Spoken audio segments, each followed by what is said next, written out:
ઓમ નમો ભગવતે વાસુદેવાય। મિત્રો, તમારી પોતાની ચેનલ સંપૂર્ણ જ્ઞાન ગુજરાતીમાં આપનું હાર્દિક સ્વાગત છે। માં ભગવતી દુર્ગાની કૃપા સદાય આપ અને આપના સમગ્ર પરિવાર ઉપર બની રહે।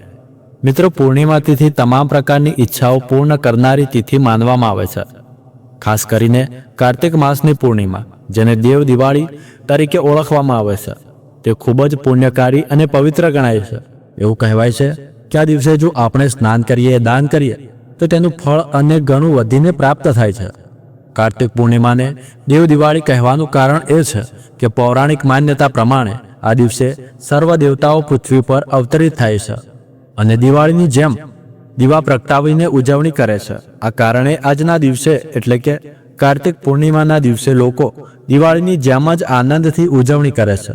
ખાસ કરીને ગંગા ઘાટો ઉપર હજારો દીવા પ્રગટાવવામાં આવે છે અને ખાસ તો કાશી શહેરમાં હજારો દીવા પ્રગટાવી દેવ દિવાળી ખૂબ જ ધામધૂમથી ઉજવવામાં આવે છે।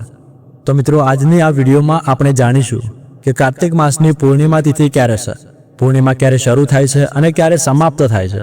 જો તમે પૂર્ણિમાનું વ્રત કરો છો તો ક્યારે કરવું, તેમજ સત્યનારાયણ ભગવાનની પૂજા ક્યારે કરવી, આ બધું આજના વિડીયોમાં તમને વિગતે જણાવવામાં આવશે।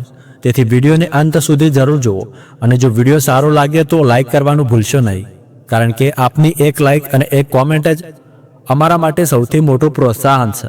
આજ મારફતે અમને ખબર પડે છે કે આપને આ વિડીયો ગમે છે અને તે આપના માટે ઉપયોગી છે। તો જો વિડીયો સારો લાગે તો લાઈક જરૂર કરજો, કેમ કે અમે તમારા માટે આવા જ વ્રત અને તહેવારો વિશેની સંપૂર્ણ માહિતીના વિડીયો લાવતા હોઈએ છીએ અને તેના બદલામાં અમે તમારી પાસેથી ફક્ત એક લાઈક અને એક કોમેન્ટની આશા રાખીએ છીએ। તો મિત્રો, એક લાઈક અને એક કોમેન્ટ અવશ્ય કરી લેજો। તો ચાલો આજનો વિડીયો શરૂ કરીએ। તો જુઓ મિત્રો, કાર્તિક માસની પૂર્ણિમાને ત્રિપુરારી પૂર્ણિમા પણ કહેવામાં આવે છે। પૌરાણિક ગ્રંથોમાં વર્ણન આવે છે કે આ જ દિવસે ભગવાન શિવે ત્રિપુરાસુર નામના રાક્ષસનો વધ કર્યો હતો, તેથી આ તિથિને ત્રિપુરારી પૂર્ણિમા કહેવામાં આવે છે। હવે જાણીએ કે પૂર્ણિમા તિથિ ક્યારે શરૂ થાય છે અને ક્યારે સમાપ્ત થાય છે। તો જુઓ, કાર્તિક પૂર્ણિમા તિથિનો પ્રારંભ 4 નવેમ્બર 2025ની રાત્રે 10:36 થશે અને પૂર્ણિમા તિથિનું સમાપન 5 નવેમ્બર 2025ના રોજ સાંજે 6:48 થશે। તેથી સૂર્યોદય સમયે મળતી પૂર્ણિમા તિથિ 5 નવેમ્બર 2025ના રોજ મળશે। આથી કાર્તિક માસની પૂર્ણિમા, જેને ત્રિપુરારી પૂર્ણિમા અને દેવ દિવાળી કહેવામાં આવે છે, તે 5 નવેમ્બર 2025 બુધવારના દિવસે ઉજવવામાં આવશે। કાર્તિક માસની પૂર્ણિમામાં સ્નાન અને દાનનું વિશેષ મહત્વ છે। જેમ કે ગંગા સ્નાન કરવું અથવા કોઈ પણ પવિત્ર નદીમાં સ્નાન કરવું શ્રેષ્ઠ માનવામાં આવે છે, પણ દરેક માટે એવું શક્ય નથી કે તેઓ ગંગા સુધી જઈ શકે કે ગંગા નદીમાં સ્નાન કરી શકે। એથી તમે તમારા નાવાના પાણીમાં પવિત્ર નદીનું જળ, જેમ કે ગંગાજળ, યમુના જળ અથવા અન્ય નદીનું જળ મિશ્રિત કરીને સ્નાન કરો તો એનું ફળ ગંગાના સ્નાનના સમાન ગણાય છે। હવે જાણીએ કે સ્નાન કરવાનું શુભ મુહૂર્ત શું છે। તો જુઓ, 5 નવેમ્બર 2025ના બુધવારના દિવસે જો તમે બ્રહ્મ મુહૂર્તમાં સ્નાન કરો છો તો એ ગંગા સ્નાન સમાન પુણ્યકારી ગણાય છે। જો તમે ઘરમાં જ પૂજા કરો છો તો પણ એ શક્ય છે અને એ માટેનો સમય છે સવારે 4:52 થી 5:44 સુધી। આ સમયને બ્રહ્મ મુહૂર્ત કહેવામાં આવે છે। આ સમયે તમે સ્નાન કરીને વિધિપૂર્વક ભગવાન શ્રી વિષ્ણુની આરાધના કરી શકો છો। બ્રહ્મ મુહૂર્તમાં તમે પૂજા કરી શકો છો। સ્નાન કર્યા પછી દીપદાન કરવું અને પૂજા કરવી ખૂબ શુભ માનવામાં આવે છે, પરંતુ જો તમે કોઈ વિશેષ પૂજા કરવા ઈચ્છો છો તો તેનું શુભ મુહૂર્ત સવારે 7:58 થી 9:20 સુધી રહેશે। આ સમય ખૂબ જ શુભ છે। આ સમયે તમે પૂજા કરી શકો છો, કોઈ વિશેષ મંત્ર જપ કરવા ઈચ્છો છો તો કરી શકો છો। આ સમય તમારા માટે શ્રેષ્ઠ છે।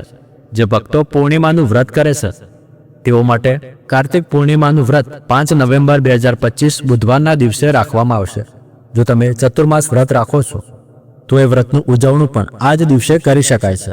ઘણા ભક્તો ચતુર્માસ વ્રતનું ઉદ્યાપન દેવ ઉઠની એકાદશીના દિવસે કરે છે, કારણ કે વ્રતની શરૂઆત તેમને દેવશયની એકાદશીથી કરી હોય છે અને પૂર્ણતા દેવ ઉઠની એકાદશીથી થાય છે। પરંતુ જો તમે વ્રત પૂર્ણિમાથી શરૂ કર્યું હોય તો તેનું ઉદ્યાપન પૂર્ણિમા તિથિ પર જ કરવું જોઈએ। હવે વાત કરીએ કે દેવ દિવાળી પર દીપદાનના પ્રદોષકાળના શુભ મુહૂર્તોની। તો 5 નવેમ્બરના સાંજના 5:15 થી રાત્રે 7:05 સુધીનો સમય દેવ દિવાળી મનાવવા માટે ખૂબ જ શુભ છે। આ સમયે ખાસ કરીને માતા લક્ષ્મીજી અને ભગવાન શ્રી હરિ વિષ્ણુની પૂજા કરવામાં આવે છે. જેમ આપણે દિવાળીના દિવસે ભગવાન ગણેશજી માતા લક્ષ્મીની પૂજા કરીએ છીએ, તેમજ એ જ રીતે આ દિવસે લક્ષ્મી નારાયણની સંયુક્ત આરાધના કરીને પ્રાર્થના કરવી જોઈએ. પૂર્ણિમા વ્રતમાં ચંદ્રોદય કાળનું પણ વિશેષ મહત્વ છે. ચંદ્રોદયનો સમય રહેશે સાંજે 5:11. આ સમયે ચંદ્રદેવને અર્ધ્ય આપવો ખૂબ જ શુભ ગણાય છે. તમે વ્રત કરો કે ન કરો, ચંદ્રદેવને અર્ધ્ય આપવાથી જીવનમાં સુખ, સમૃદ્ધિ અને સંપત્તિ પ્રાપ્ત થાય છે. દાંપત્ય જીવન પણ સુખમય બને છે. તેથી જો તમે વ્રત કરતા હોય કે ન કરતા હો તો પણ ચંદ્રદેવના દર્શન કરીને તેમને અર્ધ્ય જરૂર આપવું જોઈએ. કાર્તિક માસની પૂર્ણિમા બુધવારે એટલે કે 5 નવેમ્બર 2025ના રોજ છે. આ દિવસે અભિજીત મુહૂર્ત ઉપલબ્ધ નહીં હોય, પરંતુ રાહુકાળનું ધ્યાન રાખવું, જે બપોરે 12 વાગ્યાથી 1:30 વાગ્યા સુધીનો સમય રાહુકાળ ગણાય છે. આ સમયમાં કોઈ પણ શુભ કાર્ય શરૂ ન કરવું. હા, જો તમે પહેલાથી શરૂ કર્યું હોય તો ચાલુ રાખી શકો છો. કાર્તિક પૂર્ણિમાના દિવસે સવારે વહેલા ઉઠીને સ્નાન કરીને સૌપ્રથમ સૂર્યદેવને જળ અર્પણ કરો. પછી ઘરના મંદિરમાં વિધિપૂર્વક માતા લક્ષ્મીજી અને ભગવાન નારાયણની પૂજા કરો. તમે સત્યનારાયણ ભગવાનની કથા પણ કરી શકો છો, સવારે પણ અથવા સાંજે પણ, જે પણ સમય તમારા માટે અનુકૂળ હોય તે પ્રમાણે.